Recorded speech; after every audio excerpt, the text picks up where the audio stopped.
memang banyak sekali yang bertanya bahwa apakah ketika mulai bulan Ramadan pada bertanya nih, apa saya boleh berpuasa nih selama masa hamil? Boleh apa tidaknya itu tergantung lagi ya kondisi tubuh masing-masing ibu hamil di sebelum masuk bulan Ramadan gitu. Dan kita lihat juga nih usia kehamilannya saat menjalankan ibadah puasa dia ada di trimester berapa gitu. Nah, sebelum kita jauh ke sana, kita harus tahu dulu perubahan apa saja yang terjadi ketika ibu hamil itu berpuasa gitu. Sobat sehat semua, jumpa lagi di studio kita Bisik Taka, bincang asik kesehatan kita bersama saya Nurul Hidayah. Nah, hari ini adalah hari yang spesial karena kita sudah memasuki bulan suci Ramadan, di mana semua umat muslim berlomba-lomba untuk melaksanakan ibadah. Nah, termasuk juga nih ibu-ibu dengan kondisi khusus seperti ibu hamil, juga pasti pengen melaksanakan puasa Ramadan.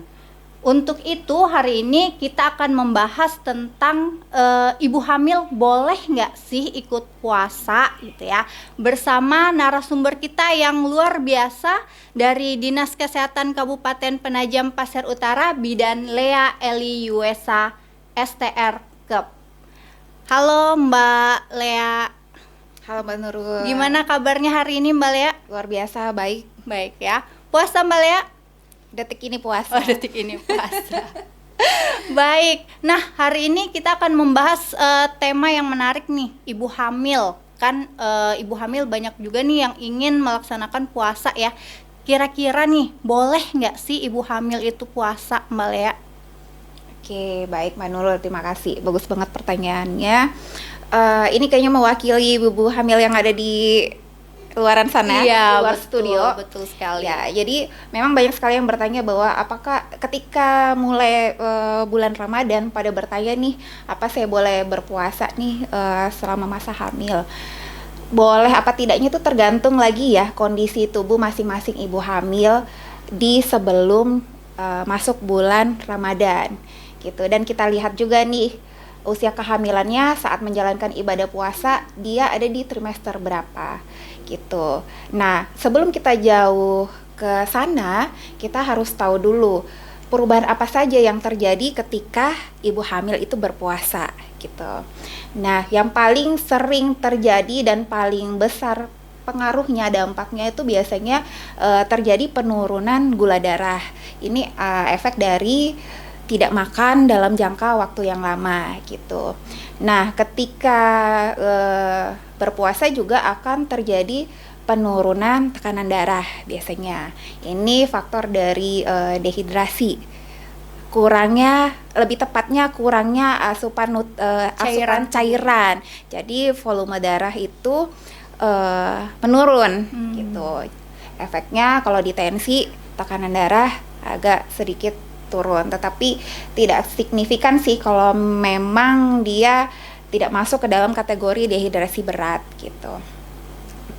Kemudian juga terjadi mual muntah biasanya nih kalau ibu hamil berpuasa. Biasanya di trimester awal itu ya Mbak Lea ya? Trimester awal. Cuman dari berpuasanya itu sendiri juga ada efek karena tidak makan. Biasanya di awal-awal hari puasanya, hari 1 ke 2 masih penyesuaian. Kenapa? Karena asam lambung meningkat. Belum terbiasa. Namun keluhan itu biasanya sih akan berkurang nih kalau sudah masuk di hari ke seminggu dan seterusnya karena lambung sudah mulai adaptasi. Nah, itu perubahan-perubahan yang kemungkinan terjadi pada ibu hamil yang berpuasa. Nah, jadi balik lagi nih, boleh apa enggaknya ibu hamil? Kita lihat lagi dia mau berpuasa kondisinya hamil di trimester berapa. Trimester 1 ini tidak disarankan biasanya, terutama untuk ibu-ibu hamil yang ada bakat morning sickness. Nah, untuk ibu hamil yang mengalami morning sickness, ini akan berdampak ke ibunya sendiri karena tidak terhidrasi dengan baik ya. Ibunya mual muntah, akhirnya ibunya bisa mengalami lemas. Nah, itu membahayakan ibu secara tubuh ibunya sendiri. Kemudian dampak ke bayinya, di mana trimester 1 ini terjadi perkembangan organ janin yang begitu pesat. tubuh butuh suplai nutrisi yang baik. Ketika ibunya puasa, ibunya dehidrasi, lemes, dikhawatirkan janin yang tadinya butuh nutrisi baik tidak terpenuhi, maka akan mengakibatkan gangguan nih pada pertumbuhan janin gitu. Tetapi kembali lagi untuk ibu-ibu hamil yang mungkin merasa tubuhnya sehat dan bisa memenuhi kebutuhan nutrisinya dengan cukup, itu silakan saja sih. Tapi kalau tidak yakin mungkin bisa konsultasi dulu ke dokter kandungan. Nah, berarti intinya adalah ibu hamil itu mengetahui kondisi tubuhnya sendiri, menyadari gitu ya kesehatannya. Jangan sampai karena pengennya nih ngejar pahala gitu ya, akhirnya kondisi kesehatannya terbengkalai. Itu tentunya akan sangat berbahaya ya buat ibu dan si janin sendiri. Kalau begitu nih, ketika ibu sudah diperbolehkan untuk berpuasa setelah dia mengetahui kondisi tubuhnya, setelah dia mungkin berkonsultasi dengan dokter spesialis kandungan seperti itu ya Mbak Eli, persiapan apa aja sih yang harus dia lakukan untuk melakukan ibadah puasa seperti itu? Oke. Persiapan yang harus dilakukan terutama, nah ini ibu hamil sangat rentan sekali ya dengan yang namanya kesehatan tubuh dan psikologis ya.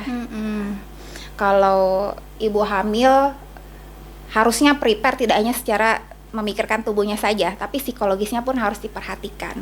Nah, apa sih secara psikologis pikirannya? Dia harus yakin dulu nih, siap dulu secara emosinya bahwa saya mampu melewati 30 hari ya berpuasa, kurang lebih 30 hari.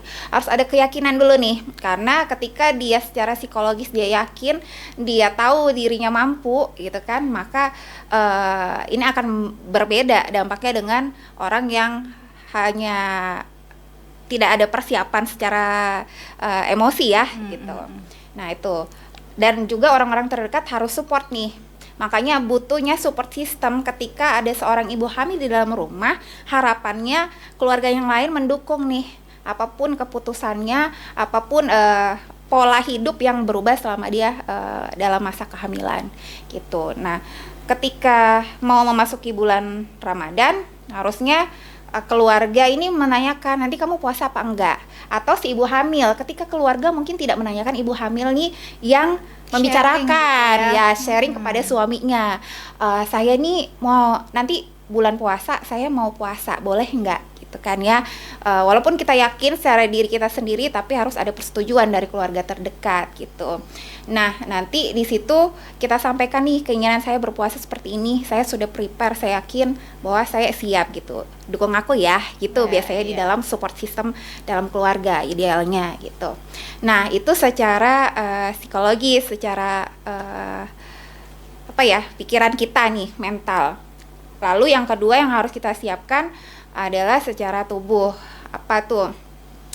Ya, sebelum bulan puasa kita siapkan dulu harusnya, tapi ini sudah terjadi ya, sudah memasuki beberapa hari, tidak apa-apa, tidak terlambat, kita harus bugar dulu.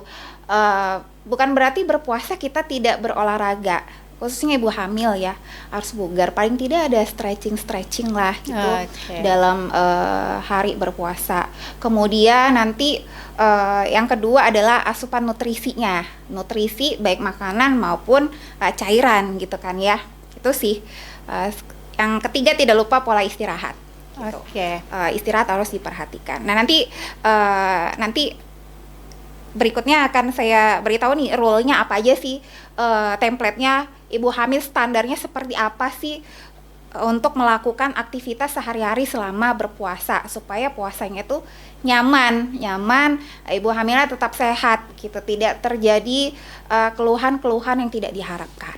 Oke, menarik nih dari penjelasannya Mbak Eli tadi, menyebutkan bahwa ibu hamil itu ternyata juga harus bergerak loh, harus berolahraga, harus beraktivitas seperti itu ya. Padahal kita kadang nih pada saat puasa yang nggak hamil aja itu mager gitu kan. Nah, apalagi yang hamil. Nah, untuk olahraganya sendiri itu seperti apa sih peraturannya? Apakah dia dilaksanakannya boleh pada siang hari atau pada saat malam hari? Itu seperti apa, Mbak Eli? Oke. Nah, jadi kita harus balance-nya, imbang antara tadi emosi kita dengan persiapan tubuh kita. Kita masuk aja langsung Mbak Nurul ya, kita simulasi ini apa sih yang dalam satu hari ibu hamil ini harus seperti apa gitu. Nah, jadi ketika kita kita mulainya kan dari ini dulu ya, malam ya. Malam ya Mbak Nurul ya, persiapannya untuk puasa di hari berikutnya.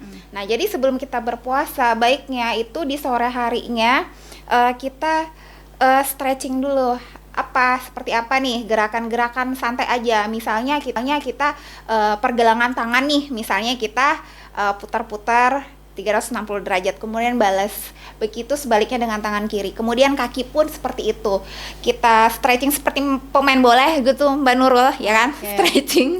Ternyata gerakan-gerakan kecil aja ya Mbak Eli ya. Gerakan sederhana gitu. Terus saat mandi, mungkin mandi sore, pada saat kita ngelap badan pakai handuk gitu kan ya. Jangan hanya gosok-gosok biasa, tetapi gerakannya harus dimantapkan nih. Gimana tuh? Nah, misalnya kita pakai handuk ya. Handuk ngelap belakang, ini sikut nih didorong ke belakang nih, ngelaplah yang di belakang ya, kemudian sampai gitu lagi ketarik gitu ya, sampai ketarik sampai gitu. ada otot yang merasakan efeknya gitu. Jadi berhanduk aja nggak sia-sia ya jadinya kita ya gitu, karena kita tujuannya biar tubuh tetap bugar, siap pada saat melaksanakan ibadah puasa. Nah, itu dari stretching ya, simple aja. Tetapi mungkin kalau yang sudah biasa berolahraga mungkin bisa diselingi dengan jalan kaki, mungkin yang biasa jalan kaki ke tetangga, mungkin bagi takjil ya. Boleh ya. Ya, itu bergerak. ya. Gitu kan ya. Terus juga itu aktivitas di sore hari. Nah, kemudian pada saat sholat itu kan juga ada gerakan-gerakan, itu juga kan baik ya. Ada aktivitas fisik di situ. Nah, itu untuk gerakan sore. Kemudian nanti malam mau tidur juga seperti itu lagi, lakukan lagi gerakan-gerakan ringan di tempat tidur, putar-putar nih tungkai kaki sebelum tidur itu ya. Sebelum tidur putar-putar tungkai kaki, kemudian otot leher dirilekskan dulu gitu kan, kemudian tarik nafas panjang, buang. Nah, ini kalau pernafasan biasanya kita ada di yoga gitu kan, tetapi simpelnya sih seperti biasa ya. Untuk ibu hamil itu tarik nafas panjang, buang, hembuskan lewat mulut. Jangan tahan nafas ya, yang penting sirkulasi tetap ya. Tarik nafas, buang, lakukan 5 kali hingga 10 kali, itu sudah oke untuk persiapan tidur di malam hari. Nah, gitu. Kemudian posisi tidurnya juga, untuk yang ibu hamil trimester 1 bebas ya, sama tidak ada keluhan punggung, bebas trimester. Tetapi disarankan sih lebih sering miring ke kiri ya, supaya sirkulasi oksigen ke rahim itu lebih lancar gitu sih. Tapi tidak melulu juga miring ke kiri, boleh sesekali ganti posisi. Iya, nanti dibilang karena informasinya adalah dianjurkan untuk miring ke kiri, akhirnya miring ke kiri aja, terus sakit akhirnya bangun pagi singkal. Jadi ada masalah baru. Iya. Okay. Jadi memang ketika kita mendapatkan informasi, kita harus gali nih. Nah, jangan kadang ibu-ibu masa kini tuh cuman dengar satu kalimat, oke, saya harus melakukan itu. Nggak juga, kita cari nih, karena tidak semua informasi itu satu informasi cocok untuk semua ibu hamil. Ada hal-hal yang harus kita filter gitu kan ya. Ada hal-hal yang harus dilengkapi dengan informasi lainnya. Nah, kemudian untuk trimester 2 ini yaitu tadi posisi tidur miring kiri, boleh sesekali ke kanan. Trimester 3 pun kita harus mulai lebih lagi memperhatikan kenyamanan pada saat tidur gitu. Tempat tidurnya harus diperhatikan. Kemudian lampu mungkin agak sedikit turunkan cahayanya kalau yang tidak terbiasa tidur gelap gitu, supaya lebih supaya lebih nyaman aja sih tidurnya, tidur malam. Nah, kemudian ketika bangun pagi gitu kan ya, stretching kembali, persiapan nih. Jadi sebelum sahur latih lagi ya ototnya gitu kan ya, latih lagi gitu. Lebih baik kalau misalnya ini disertai dengan olahraga yang terukur gitu. Jadi misalnya kita buat komitmen kan setiap hari selama bulan puasa gitu kan, kita spare waktu 15-20 menit olahraga rutin. Jadi lebih terukur gitu. Tetapi ini tidak mutlak pagi sih. Boleh itu digantikan nanti di sore. Mungkin takut haus atau lelah berlebihan ya.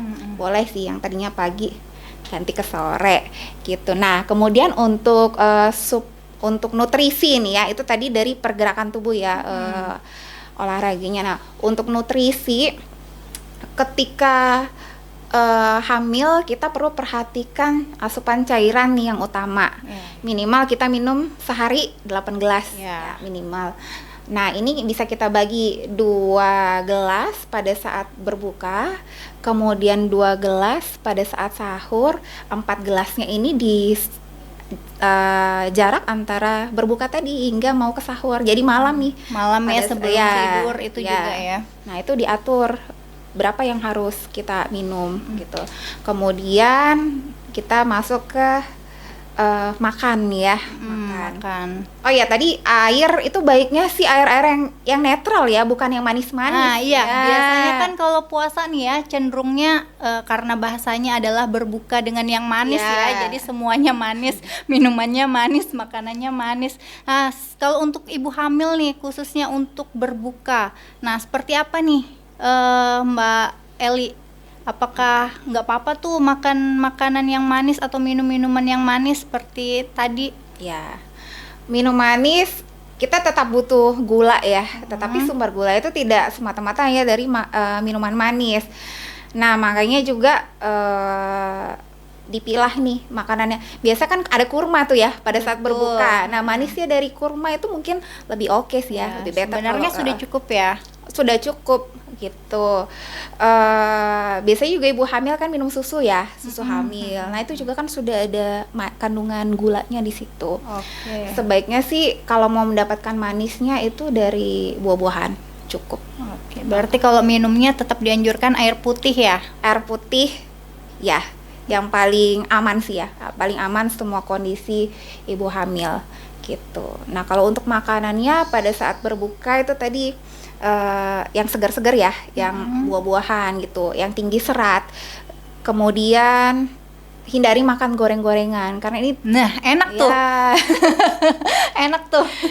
Tinggi lemak ya itu ya. Nah, untuk ibu-ibu yang berpotensi kolesterol sangat bahaya sekali ya kalau misalnya makan yang minyak-minyakan goreng-gorengan. Bukan berarti tidak sama sekali, boleh tapi dibatasi mungkin. Dibatasi, tapi batasnya berapa? Nah, itu dia. Batasnya 10, oke.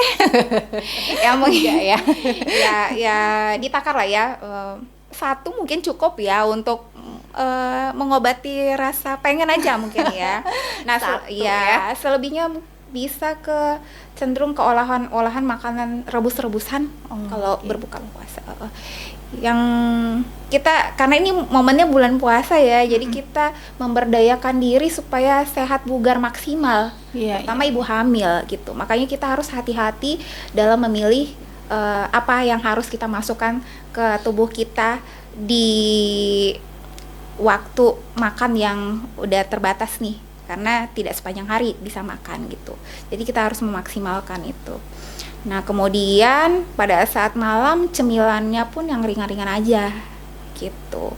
Mungkin keripik singkong tetapi jangan yang asin-asin gitu kan ya. Gitu. Tapi lebih disarankan sih yang seger-seger, buah-buahan seperti Mbak Nurul. Seperti saya ya, seger loh. Gitu. Ya. Kemudian nanti pada saat berbuka juga sarannya sih jangan makan langsung banyak. Nah, itu ya biasanya kan kalap nih ya. Habis puasa sudah haus, lapar gitu, terus tiba-tiba pas buka minum sebanyak-banyaknya dan makan sebanyak-banyaknya. Nah, kalau ibu hamil kan. Nah, ingat prinsipnya ibu hamil makan sedikit tapi sering. Oke, tetap ya walaupun waktunya terbatas tapi harus makannya sedikit-sedikit. Tapi sering ya.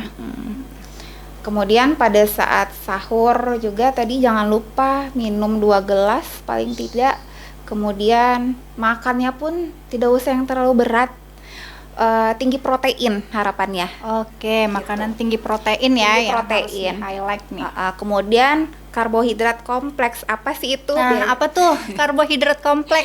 Ya, jadi ini juga saya sebenarnya hasil dari membaca ya, bahwa sebaiknya ibu hamil ini pada saat dia sahur itu makan yang karbohidrat kompleks. Jadi yang dipecah di dalam tubuh untuk menjadi energi itu butuh waktu yang lama. Jadi dia bisa memberikan energi yang lebih stabil gitu. Jadi dia bisa kenyang sampai Tahan lama. tahan Kenyangnya tahan lama. kenyangnya. Ya, seperti apa itu yang karbohidrat kompleks? Ya, apaan sih Misalnya contohnya? yang gampang kita dapatkan itu beras merah ternyata Mbak Nurul. Oh, beras merah Beras ya. merah gitu, yang simpel sekali dan mungkin semua lidah masuk ya, gitu. Bisa lah gitu. Atau misalnya kacang-kacangan, jenis kacang-kacangan tuh ternyata lebih di perut dia lebih tahan, kenyangnya lebih lama. Gitu. Jadi itu tinggi protein untuk bayinya. Oke nih, pertanyaan terakhir Mbak El. Ketika ibu hamil ini memutuskan untuk berpuasa, pada saat kondisi tubuh seperti apa sih dia harus tahu dan harus menghentikan puasanya? Oke. Nah, ini kita harus paham sama diri sendiri ya. Nah, ada tanda-tanda bahaya ketika ibu hamil berpuasa gitu yang harus diperhatikan. Yang pertama itu ketika ibu hamil merasa lemas, lelah, letih gitu ya, yang berlebihan, sampai berkunang-kunang. Nah, itu sangat berbahaya sekali. Apalagi kalau misalnya tidak ada orang lain di rumah gitu, takutnya nanti tiba-tiba jatuh atau seperti apa. Nah, ibu hamil ini harus aware ya, harus mengerti dengan kemampuan dirinya. Mungkin saya rasa ini tidak perlu dipaksakan, mungkin ya. Saya tidak tahu nih kalau dari sisi agamanya seperti apa gitu kan. Tetapi kalau dari sisi kesehatan mungkin lebih baik segera berbuka puasa gitu. Takutnya memang ini adalah efek dari dehidrasi. Nah, kemudian yang kedua, ketika terasa gerak janin itu kurang atau gerakannya berbeda, tidak seperti biasanya. Standar paling sedikit bayi janin itu bergerak kurang lebih 10 kali dalam waktu 12 jam. Oke, berarti kita harus hitung gerakan janinnya ya? Iya, gerakan janin dari kita bangun pagi sampai nanti mau tidur lagi, paling tidak ada terjadi 12 gerakan, 12 tendangan biasanya dirasakan ibu hamil tersebut. Sebenarnya sih idealnya itu ya dalam waktu 2 jam ketika ibu hamil itu habis makan, biasanya bayi itu pun udah bergerak ya. Udah lebih dari 10 kali biasanya gitu. Nah, cuman kita dari penelitian diambil rata-rata untuk gerakan janin, ditandakan bahwa janin itu masih sehat, rata-ratanya 10 kali gerakan dalam waktu, ada yang mengatakan 24 jam, tetapi kita kan tidak bisa menghitungnya saat tidur. Kemudian ditambah keterangan bahwa hitungan 12 jam. 12 jam ya. Oke, terakhir banget nih Mbak El, untuk ibu hamil yang memilih untuk menjalankan ibadah puasa, ada nggak sih pesan yang ingin disampaikan untuk mereka-mereka yang melaksanakan ibadah puasa? Oke, untuk ibu hamil yang sudah niat untuk melaksanakan ibadah puasa, harus diperhatikan ya, harus aware terhadap kesehatannya setiap hari gitu. Jangan sampai lalai. Ketika terjadi pergerakan janin yang berkurang, tidak sampai hitungan 10 kali dalam waktu 12 jam, atau terasa pusing, mual berlebih, berkunang-kunang, sebaiknya segera datangin petugas kesehatan terdekat. Mungkin bisa ke puskesmas atau ke bidan-bidan terdekat gitu kan ya. Kemudian asupan nutrisinya tetap dikontrol ya. Jangan berubah-berubah polanya gitu. Kalau misalnya dari awal memang diniatkan mau disiplin, yuk silakan, supaya tubuhnya juga terbiasa dan gampang adaptasinya selama 30 hari ini. Kemudian untuk asupannya juga pilihlah makanan-makanan yang memang mudah dicerna ya gitu kan, yang rendah lemak. Kalaupun mau menggunakan lemak, gunakan lemak-lemak nabati. Nah, ini lagi musim, syukurnya bulan puasa ini banyak sekali buah-buahan ya.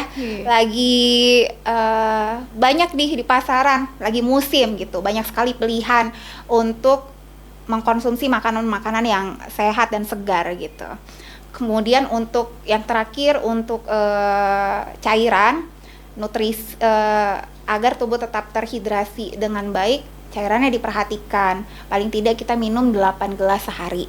2 gelas di saat berbuka, kemudian 4 gelas di tengah setelah berbuka ya, menuju ke ke waktu tidur. Kemudian nanti 2 gelas lagi pada saat sahur. Terus jangan lupa gerakan-gerakan ringan, simpel, sederhana, stretchingnya diperhatikan karena otot kita perlu sekali bugar setiap hari. Gitu Mbak Nurul. Oh ya, untuk tablet tambah darah ini tadi lupa kita bahas. Iya, benar-benar. Tetap diminum ya, gitu. Saran saya minumnya setelah berbuka puasa. Setelah berbuka puasa. Hindari minum dengan teh atau kopi-kopian gitu. Lebih aman minum dengan air putih atau misalnya tersedia jus jeruk, itu lebih baik, akan memaksimalkan penyerapan zat besi. Oke, terima kasih Mbak Eli, luar biasa. Kita beri aplaus dulu yang meriah untuk narasumber kita hari ini. Oke, cukup sekian untuk edisi hari ini. Jangan lupa tetap jaga kesehatan dan perhatikan kondisi tubuhmu. Sampai jumpa.